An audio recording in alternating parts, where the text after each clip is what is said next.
Hi, I'm JJ. Welcome or welcome back, and Merry Christmas. Uh, yes, I am wearing a Christmas sweater, and yes, it does have Bigfoot and the Abominable Snowman on it. Uh, that is that is me. Anyway, this tag is a special tag from Paul over at the Accidental Bookseller. And I'm so thankful that he thought to tag me for this and that I could participate in celebrating and spending Christmas with all of you. If you don't celebrate, that's completely fine. I'm just going to be sharing a whole bunch of books that will be on my TBR, and maybe some of them will be on yours as well. I did open a few yesterday that I had wrapped. I was going to do like a blind date with a book type of thing when I first started YouTube, but with all the challenges and stuff, I didn't get to open them as often as I would have wanted, and there's been a bunch of books that have been on my TBR that I really wanted to get to, but have unfortunately been wrapped. So I have, I saved 5 for today that I'm going to unwrap with you today. And then I also have 2 books that I got in a recent book haul that I saved to share with you specifically for this day, which was the request of Paul. So, without further ado, I will get to it. The wrapped books are a mixture of fiction or nonfiction. I believe that I tried to leave a couple of each after, but all I really have is a fiction number 1, and I don't know what's in them because I wrapped them all back in June. So here we go.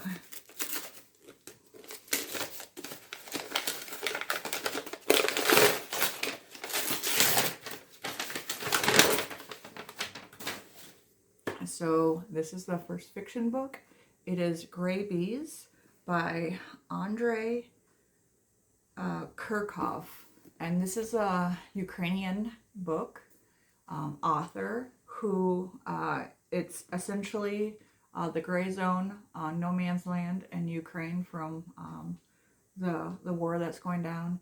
And this beekeeper is trying to keep his bees alive as he tries to get to safety. And he comes along among people along the way, both sides of the war, and you kind of get to know people on a deeper level, try to get to understand the situation and what's going on. I have not read anything from Ukraine, and I'm excited to have this be my first one. And I'm really excited also because I love stories about animals, and I actually am very fascinated with bees myself. So if you'll notice, I haven't talked about it a lot, but I have a lot of books that have bees in the title. Maybe I'll do a video someday after I read this one and just show you how many books that I have that include bees.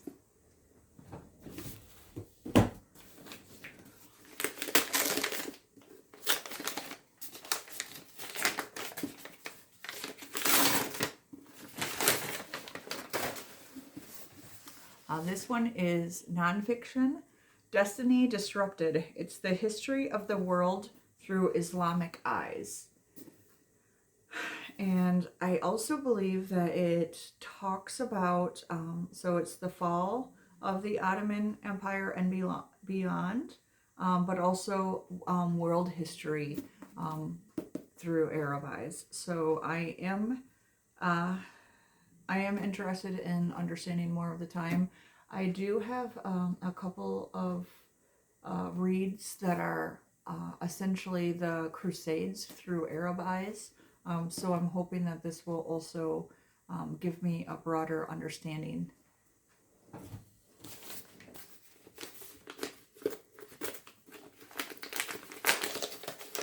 Gosh, horrible wrapper, so I taped these way too good.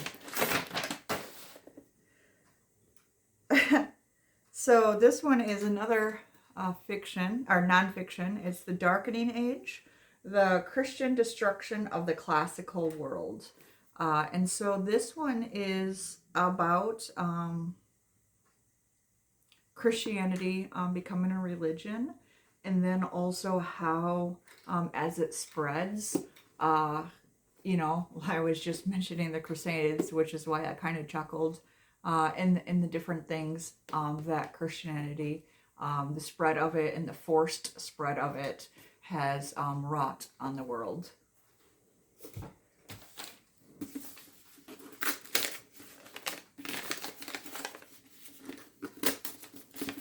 Gosh.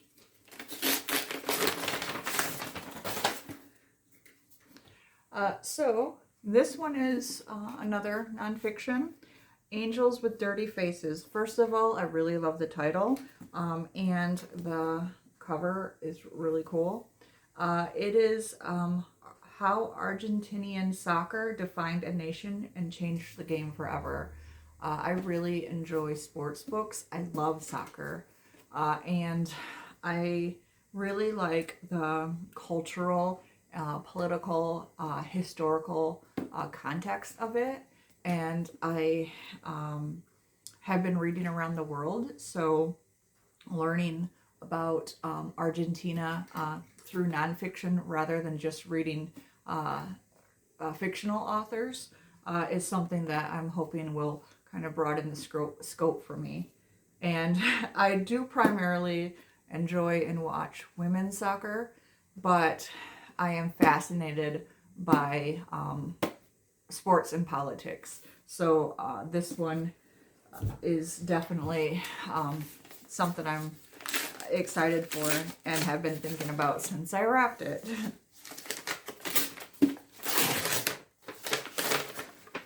And this last one is fiction as well. This is The Sympathizer. I have been wanting to read this book forever.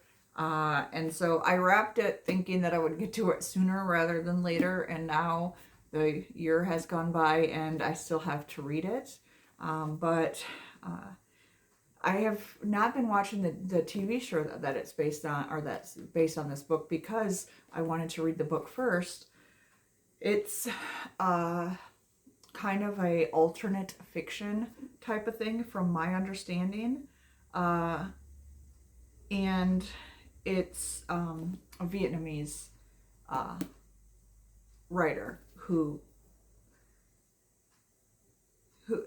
for some reason it's compared to Graham Greene, which I do understand, but I do not know how it compares to Vladimir Nabokov, because I haven't I don't know how it compares, but it's a half French, half Vietnamese man who essentially is among the refugees, Vietnamese refugees in the United States, and he's supposedly secretly reporting back to the communists in Vietnam.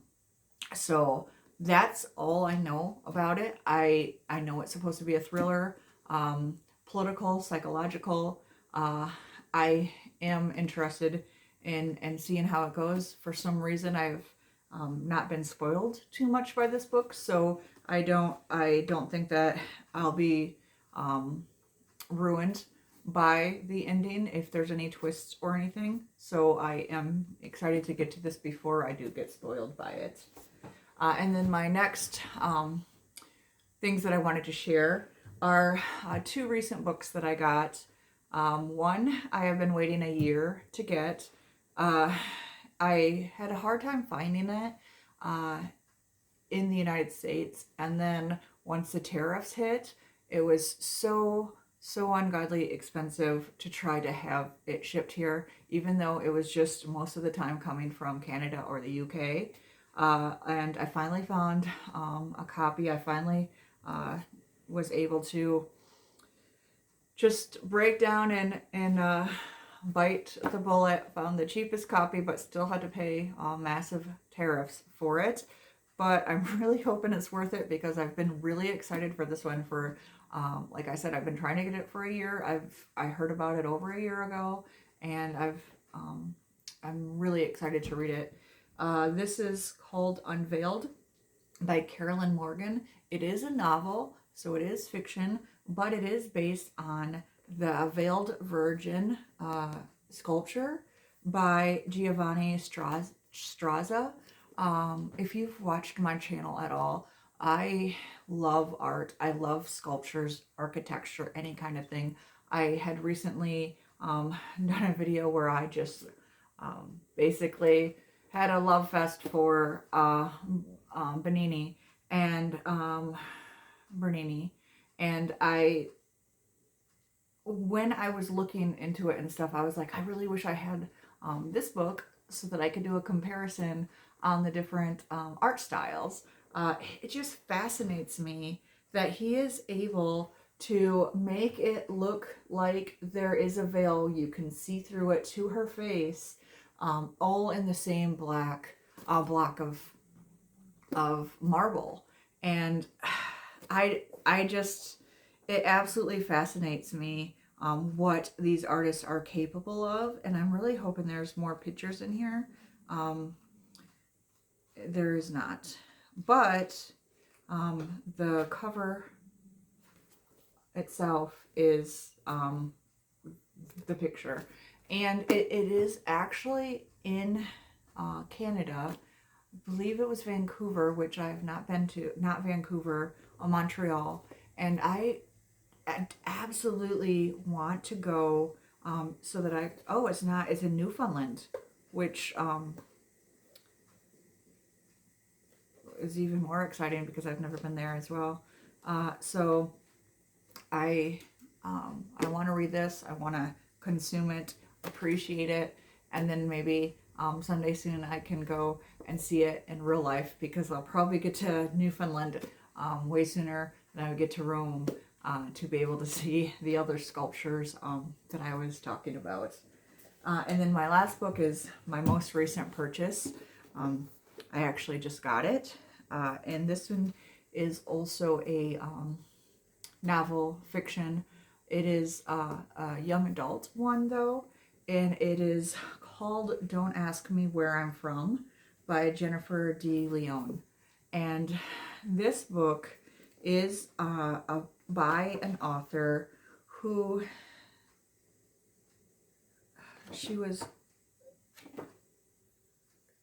mixed race, and I can't remember. I want to say that it was supposed to be El Salvador and Guatemala, but now I'm not sure. And she has to try to come to terms with the parts of herself while going to a school for basically almost all white people. And she starts to try to adjust and like acclimate to acting like them while not paying attention to her heritage or her own identity, and has to eventually accept who she is, where she comes from, and not let basically the society around her classmates and stuff dictate who she wants to be. And I was just fascinated by this this whole idea, but also because I recently read something from El Salvador, but I have not read anything from Guatemala. So I will have to check for sure, especially when I do the review of this book, what her two, where her parents came from, so I can better understand. I feel like I'm butchering it, and I really apologize. But I also think it's a really pretty cover. So not only is there the art, but then there's the really pretty flowers and stuff within the picture of her. So anyway, these were my two recent reads, as well as the last of them that I had to unwrap. I hope that you enjoyed this and had a fun time. It's an interesting way to spend Christmas. And happy reading as always, and thank you for being here.